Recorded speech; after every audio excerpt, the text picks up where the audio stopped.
Am I the a-hole for calling off my wedding after finding out my fiancé never had the money he promised to contribute?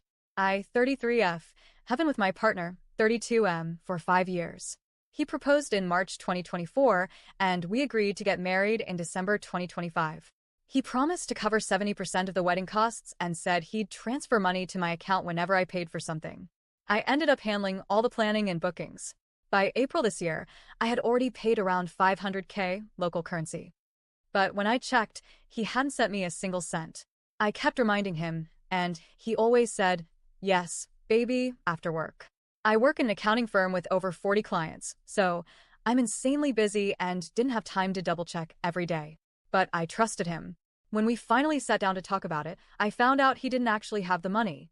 He planned to ask his parents or use future income, meaning he had been lying about having savings.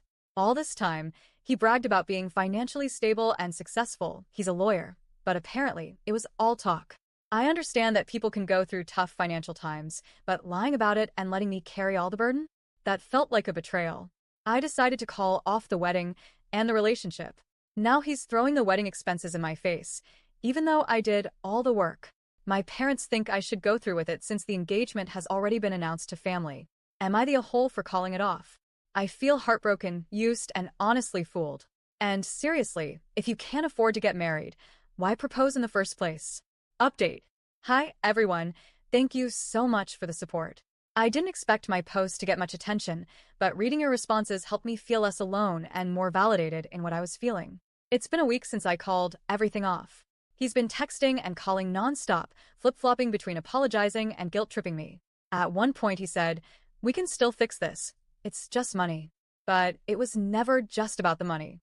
It was the lying, the manipulation, the months of pretending to be someone he wasn't, and letting me drown financially and emotionally while he played the role of the dependable fiancé. I'm staying with a close friend for now, while I sort things out. I've cried more than I thought possible, but each day I feel a little lighter.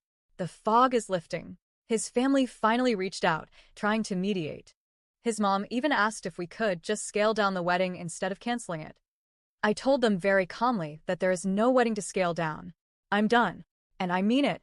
I've also started looking through everything I paid for, checking which vendors I can cancel or get partial refunds from. It sucks, NGL, but I'd rather lose money than lose myself in a marriage built on lies. My parents are slowly coming around. My dad said something last night that really hit me. It's better to disappoint people for a moment than to disappoint yourself for a lifetime. I don't know what comes next, but I know what I left behind, and I know it was the right thing to do. Thank you so much again. You really helped me a lot.